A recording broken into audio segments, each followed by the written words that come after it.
Hello friends, welcome to my YouTube channel DGS. और आज हम पढ़ने वाले हैं जेके बोस क्लास 11th की political science long answer type question की सीरीज़ है ये, और सीरीज़ नंबर 1 है ये। ठीक है, तो चलिए शुरू करते हैं। मैंने यूनिट्स में इनको डिवाइड किया है क्वेश्चंस को। तो सबसे पहले पॉलिटिकल थ्योरी। तो चलिए पॉलिटिकल थ्योरी पढ़ते हैं। इसके क्वेश्चंस जो इंपॉर्टेंट हैं लॉन्ग आंसर। पहला है डिस्कस करना है आपको कंसेप्ट किसका, पॉलिटिकल थ्योरी का। एक्सप्लेन करना है इसका सिग्निफिकेंस किस में, अंडरस्टैंड करने में पॉलिटिकल सिस्टम को, और इसका एवोल्यूशन ओवर टाइम, कैसे ये इस इवॉल्व हुई मतलब कि टाइम के साथ साथ।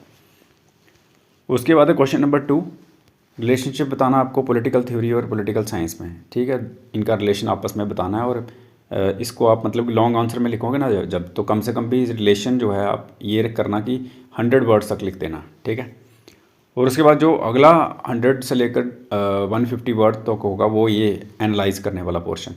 एनालाइज करना है कैसे पॉलिटिकल थ्योरी कंट्रीब्यूट करती है किसके लिए, broader field of political science के लिए। पॉलिटिकल साइंस में इसका क्या कंट्रीब्यूशन है एक ब्रॉडर लेवल पे।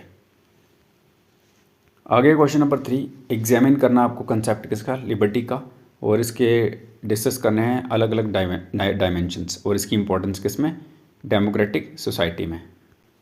उसके बाद क्वेश्चन नंबर 4, आपको इक्वालिटी डिफाइन करना है कि इक्वालिटी क्या होती है और इसके डिफरेंट टाइप्स, और डिस्कस करने है इसका रेलिवेंस कंटेम्प्रेरी पॉलिटिक्स में। ठीक है, तो सभी के क्वेश्चन कम से कम 250 वर्ड के आप लिख सकते हो लॉन्ग आंसर।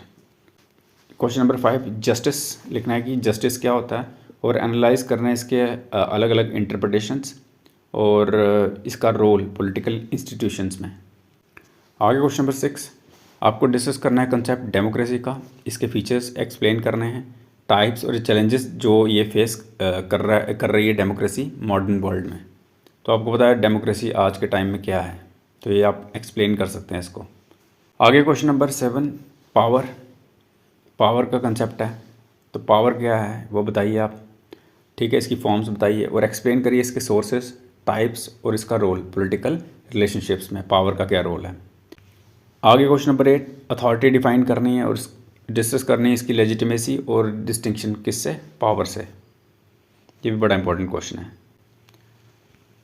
उसके बाद है व्हाट इज़ द स्टेट, मतलब स्टेट क्या है, और एनालाइज करना है इसके कैरेक्टरिस्टिक्स, फंक्शंस और इसका रोल किसमें, पॉलिटिकल थ्योरी में। स्टेट का क्या मतलब है, तो आपको पता स्टेट एक पॉलिटिकल एंटिटी है, तो इसलिए उसको एक्सप्लेन करिए कि स्टेट क्या होती है। आगे क्वेश्चन नंबर 9, स्टेट क्या है, इसके कैरेक्टरिस्टिक्स, फंक्शंस और इसका रोल पॉलिटिकल थ्योरी में, बड़ा इंपॉर्टेंट है। क्वेश्चन नंबर 10, डिस्कस करना आपको कंसेप्ट सिटीजनशिप का, इसके राइट्स के बारे में और ड्यूटीज़ के बारे में, सिटीजनशिप। ठीक है, और इसका इंपॉर्टेंस बताना है डेमोक्रेटिक स्टेट में। जैसे हमारी स्टेट ही ले लो, इंडिया, मतलब कि स्टेट ही बोलते हैं इसको इंटरनेशनल लेवल पे, तो कंट्री हैं लेकिन हम इसको स्टेट ही बोलेंगे। तो डेमोक्रेटिक स्टेट जो है इसमें आपको पता होना चाहिए राइट्स और ड्यूटीज़ क्या मायने रखती हैं। आगे यूनिट है यूनिट नंबर 2, कंपैरेटिव पॉलिटिक्स। तो ये सारे के सारे क्वेश्चन कंपैरेटिव के हैं। क्वेश्चन नंबर 11 है नेक्स्ट, तो इसमें आपको बताना है कंपैरेटिव पॉलिटिक्स क्या होता है और इसके स्कोप को बताना है, मेथड और सिग्निफिकेंस, किसको अंडरस्टैंड करने में, अलग अलग पॉलिटिकल सिस्टम। जैसे हम कंपैरेटिव स्टडी करते हैं वर्ल्ड की, ठीक है, वहाँ की डेमोक्रेसी, जैसे यूएस में डेमोक्रेसी है, इंडिया में है, तो उनकी कंपैरेटिव देखेंगे कि क्या क्या इनमें सिमिलैरिटीज़ एंड डिसिमिलैरिटीज़ हैं। ठीक है, उसके बाद क्वेश्चन नंबर 12, कंपेयर और कंट्रास्ट करना है आपको फेडरल और यूनिटरी सिस्टम गवर्नमेंट का। ठीक है, और इनके फीचर्स को एनालाइज करना है, एडवांटेजेस और डिसएडवांटेजेस। ठीक है, लॉन्ग आंसर में आपको पता 200 प्लस ही जाना। उसके बाद है कंसेप्ट पॉलिटिकल पार्टीज़ का, इनके फंक्शनिंग को बताना अपने टाइप्स और रोल किसमें, डेमोक्रेटिक सिस्टम। देखिए डेमोक्रेसी को आपने फोकस करके चलना है। आगे नंबर 14, आपको रोल बताना प्रेशर ग्रुप्स का पॉलिटिक्स में, और इनके इन्फ्लुएंस को बताना है, मतलब कि पॉलिसी मेकिंग पर कैसे इनका इन्फ्लुएंस रहता है, और उनका रिलेशनशिप किसके साथ, पॉलिटिकल पार्टीज़ के साथ, इन प्रेशर ग्रुप्स का। उसके बाद क्वेश्चन नंबर 15, एग्जामिन करना है कंसेप्ट किसका, पॉलिटिकल पार्टिसिपेशन का। तो क्या मतलब है पॉलिटिकल पार्टिसिपेशन का, और इसकी फॉर्म्स को डिस्कस करना और इसके इंपॉर्टेंस को किसमें, डेमोक्रेसी में। आगे क्वेश्चन नंबर 16, पॉलिटिकल कल्चर के बारे में आपको डिफाइन करें, पॉलिटिकल कल्चर होता क्या है। ठीक है, जैसे हम बोलते हैं ना हमारा कल्चर है क्या बोलता है, तो वैसे ही पॉलिटिकल कल्चर है। ठीक है, तो मतलब ये पॉलिटिकल कल्चर को आपने डिस्कस करना है और एनालाइज करना है इसके कंपोनेंट्स और इम्पैक्ट पॉलिटिकल बिहेवियर पे, किसका, पॉलिटिकल कल्चर का। क्वेश्चन नंबर 17 आपको डिस्कस करना है कंसेप्ट पॉलिटिकल सोशलाइजेशन का। अब जैसे पॉलिटिकल कल्चर है वैसे ही पॉलिटिकल सोशलाइजेशन भी है। अब वो कल्चर को आपको इंट्रोड्यूस करवाना चाहता है, ये सोशलाइज करना चाहता है पॉलिटिकल पॉइंट ऑफ व्यू से, तो इसके एजेंट्स बताने हैं और रोल बताना है कि कैसे ये पॉलिटिकल एटीट्यूड शेप करता है, मतलब कि इसमें कैसे मदद देता है। उसके बाद क्वेश्चन नंबर 18 आपको सिग्निफिकेंस बताना है पब्लिक ओपिनियन का पॉलिटिक्स में, किसका, पब्लिक ओपिनियन का पॉलिटिक्स में, और इसकी फॉर्मेशन के बारे में एनालाइज करना है, मेजरमेंट और इम्पैक्ट किसके ऊपर, पॉलिसी डिसीजन जो गवर्नमेंट लेती है।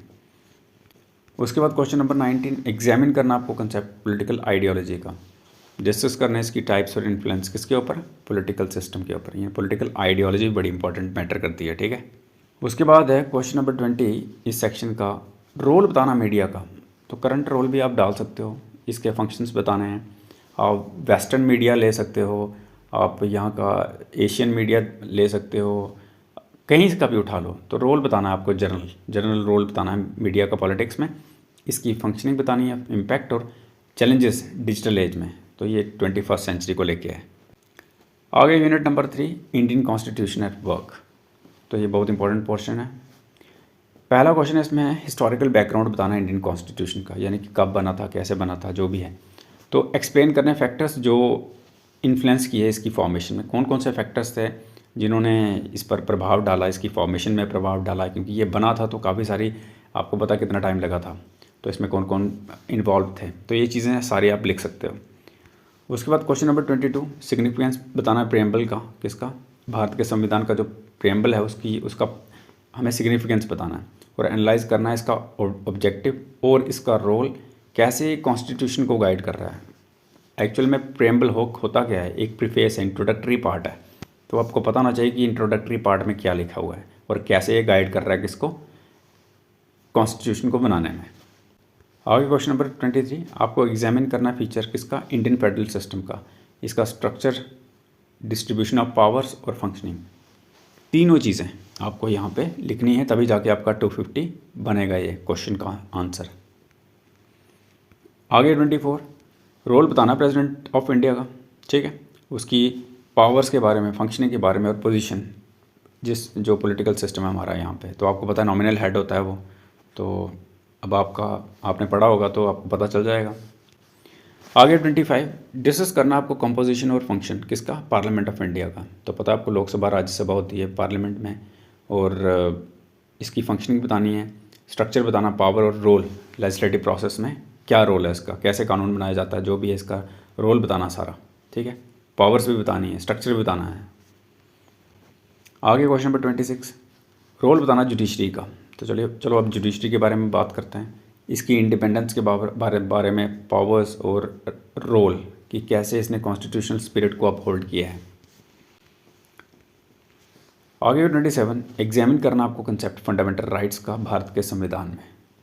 इसको एग्जामिन करना कंसेप्ट को, किसको, फंडामेंटल राइट्स को, जो कि भारत के संविधान में है, और इनकी सिग्निफिकेंस और एनफोर्समेंट के बारे में डिस्कस करना है। आगे question number 28 direct the principles of state policy, इनका नेचर, ऑब्जेक्टिव्स और रिलेशनशिप किसके साथ, फंडामेंटल राइट्स के साथ, किसका, डायरेक्ट प्रिंसिपल ऑफ स्टेट का फंडामेंटल राइट्स के साथ बताना है।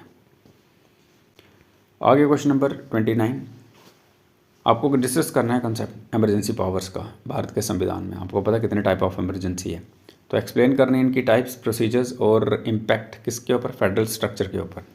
आगे क्वेश्चन नंबर 30 लास्ट क्वेश्चन है, आपको क्या करना है, सिग्निफिकेंस बताना है कॉन्स्टिट्यूशनल अमेंडमेंट्स का इंडिया में, और एनालाइज करना है इनका प्रोसेस, कैसे ये अमेंडमेंट होते हैं, इनका इम्पोर्टेंस और रोल, कि कॉन्स्टिट्यूशन अगर इवॉल्व हुआ है तो कैसे हुआ है, तो इनका क्या रोल है।